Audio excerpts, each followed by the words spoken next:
What kind of material did Anselmo usually look for in the library? Anything he could make use of. Oh, his thirst for knowledge knows no bounds. Despite his work as a gatekeeper, he constantly came to the library to study manuscripts. Without a doubt, he was trying to undermine the hierarchy at the Abbey. Did he ask for particular titles? No, I don't remember any particular one, though once. Yes? I can't recall exactly what subject it dealt with, but it still strikes me that I had to refuse his request. Why? How should I put it? Some books are not allowed to be lent out. That's why access to the library archives is limited to Gottfried and me. How did Anselmo react to the refusal? I don't remember anymore. I suppose he attached the same importance to the subject that I did. Namely, none at all. I presume he simply asked out of curiosity. We should let Anselmo rest in peace, brother.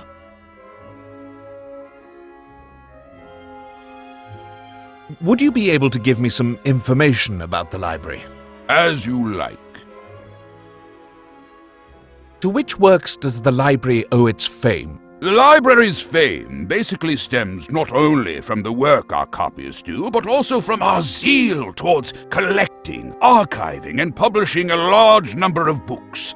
As far as I know, you won't be able to set your eyes on a collection like this at any other abbey. Are there really that many? Thousands of them! I'm impressed. Tell me something about your work. The post carries a lot of responsibility.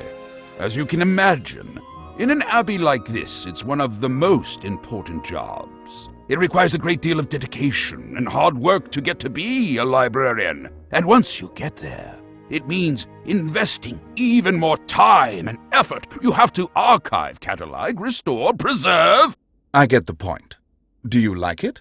Of course I do. Alongside the love of our Lord, the reading matters and studies are the two reasons I get up each day, ready to forge ahead. Ooh, I love being surrounded by books, the smell of ink, and of my brother copyists who know how to value the significance of simply bound pages.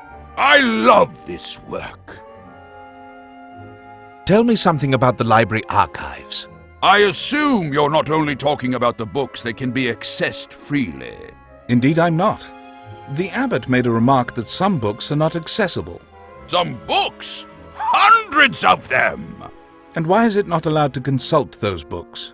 Our library holds ancient and unique as well as particularly precious works of art that might be damaged by wrongful use. It is our duty to preserve these precious works and take good care of them. But isn't it a shame to keep them shut away like this? Wouldn't it be a noble gesture to make them accessible? That is forbidden by the rules. There seems doubtless every reason to be grateful for your endeavors in preserving art and objects of cultural value. I'm sure I could appreciate your efforts even more if I were granted permission to view some of those works with my own eyes. Do not let that be of any concern to you, Brother Leonardo. We have countless further freely accessible works that will most assuredly satisfy you. But how am I to browse those works if you deny me access to the library upstairs? My assistant and I have access. Simply choose a tome from the index and ask Gottfried to get it for you. Where can the index be consulted? Well, go to the lower floor and head down the stairs to the tall archway. Yes, I get the point. I think I've gotten the information I wanted. Thank you kindly, brother. You're surely the best one to fill me in on the rumors circulating about the library. Rumors? Bah! You mean that gossip. Are the rumors true? Anselmo trumpeted that around everywhere. That is, before he died, naturally. Do you really believe that a phantom is haunting the library? Brother, life at our abbey doesn't offer much variety. It's normal that brothers invent stories to break up the daily routine. What I don't consider normal is that they emulate the common folk with their absurd tall tales. Tales that barely reach the level of ignorant folklore. In other words, you don't believe them. If it's not a phantom, could we be dealing with a person? I don't know if you're aware of this, brother, but the library is locked up each night. It is simply impossible to remain here unnoticed and move around in the library freely as one could in the cloisters in the daytime. Someone could try to force the door? It would be noticed the next day, and I can assure you it has never happened. Through some window?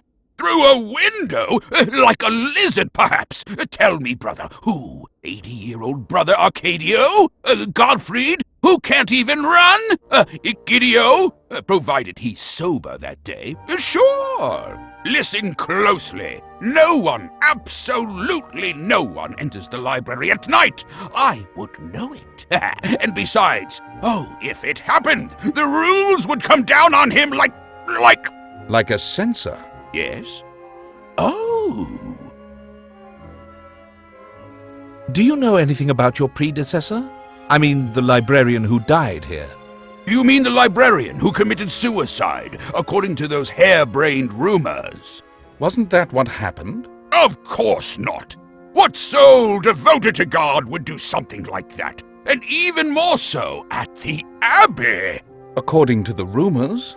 According to the Abbey's archives, if you will, our chronicles inspire more faith than foolish gossip does. My predecessor was a victim of an unfortunate accident. He burned to death. Burned to death? That is what is written in the archives. After having locked up the library, it seems he took such a bad fall that the oil lamp he was carrying broke. He realized that his habit had caught fire, tried to... well, you can imagine the rest. I don't know what to think about that. You're an educated, intelligent person. Leave the gossip aside and put your faith in what has been written. Do you think we could change the subject? It seems right to me. The subject is truly ridiculous.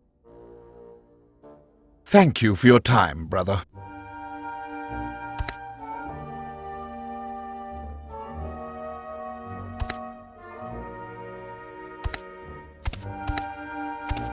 Brother Godfried? It's you! What's going on? Brother Marcello told me you have a book I just happened to be looking for. The Hortus tuus. Oh, I'm afraid I can't give it to you. For God's sake, this is becoming a habit. Beg your pardon? Doesn't it occur to anyone at this pontified abbey that they might work with me a bit in this unfortunate matter? First I'm denied entry to the library due to the strict rules. Now I'm not even allowed to consult a simple book about plants. What am I supposed to do? Regard everyone as suspicious? I don't have it. Ah, then who has it? Brother Arcadio, the gardener. I know that because he just asked me for it yesterday. Well then, I'm going to have a talk with him. I think you might find him in the cloister garden. Go on. You're doing excellent work. Thank you.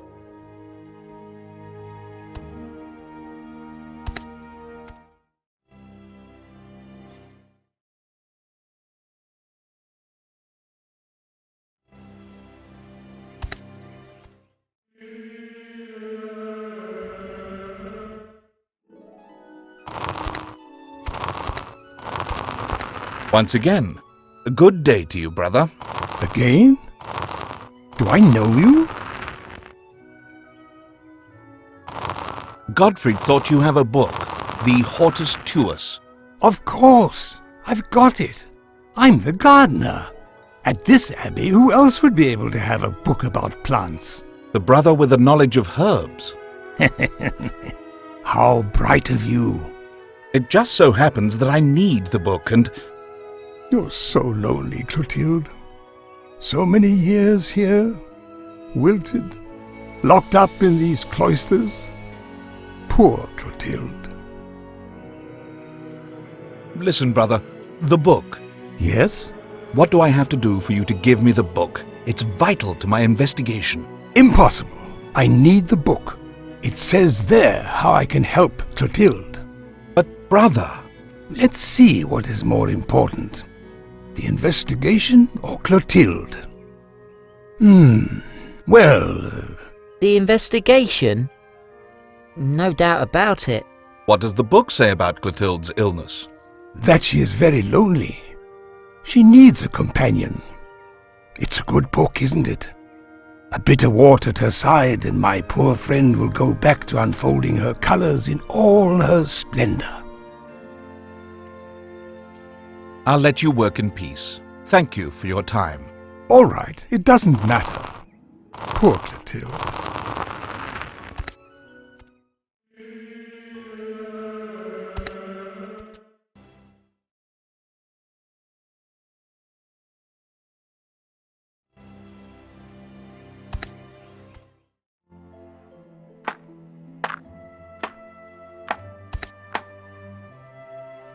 Eladio. Oh, Leonardo, my friend. I've been waiting for you. How was your first day at the Abbey? Hopefully it will do better tomorrow than it did today. Is that right? Oh, well. Tomorrow you'll find all the answers, I'm sure of that. The way you always do.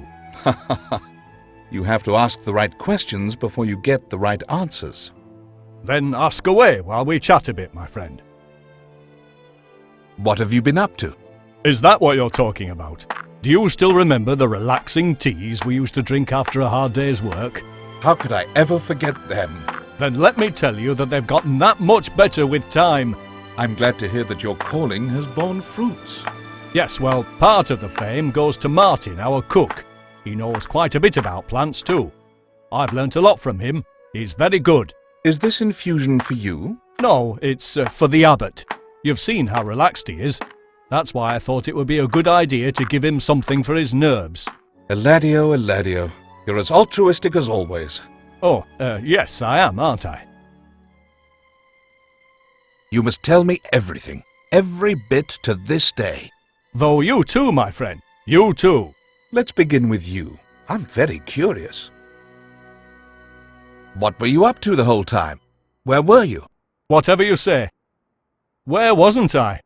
I don't want to bore you with the itinerary of my travels since leaving the seminary. Yes, I've already heard that you're a man of the world. I've heard about you from third parties, although I myself lost track of you in San Rodrigo. That was many years ago, much too many years.